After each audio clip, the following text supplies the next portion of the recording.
ஒரு ப்ராப்பரான compact மினிவேனோட design தான் இந்த ஈக்கோவுக்கு கொடுத்துருக்காங்க. சிட்டி டிராஃபிக் மற்றும் கன்ஜெக்டடான பிளேஸில் கூட வண்டியை ஈஸியாக டிரைவ் பண்ணுற மாதிரி ஒரு பெட்டரான பாடி டிசைன் இந்த ஈக்கோவில் இருக்கிறத நம்ம பார்க்க முடியும். காம்பீட்டேட்டர் வெஹிக்கிள் கூட கம்பேர் பண்ணும்போது ஒரு பெட்டரான ஃபியூல் எஃபிஷியன்சி மற்றும் ஸ்பேசியஸான வெஹிக்கிளாக இருக்கிற ஒரே வெஹிக்கிள் இந்த ஈக்கோ மட்டும்தான்.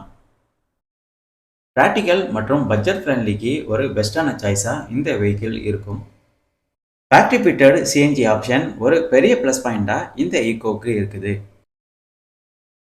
வண்டியோட பவர்லையும் எந்த ஒரு லேக்கிங்கும் இல்லாத மாதிரி பெட்ரோல் மற்றும் சிஎன்ஜி ரெண்டுக்குமே ஒரு காமனான இன்ஜின் தான் பிளேஸ் பண்ணியிருக்கிறாங்க. இது ஒரு சிஎன்ஜி வெஹிக்கிளாக இருக்கனால ரியர் விண்ட்ஸ்க்ரீன் மற்றும் ஃப்ரண்ட் விண்ட்ஸ்க்ரீன் ரெண்டிலையுமே சிஎன்ஜியோட பேட்சிங் பிளேஸ் பண்ணியிருக்கிறத நம்ம இங்கே பார்க்க முடியும். மினிமேனோட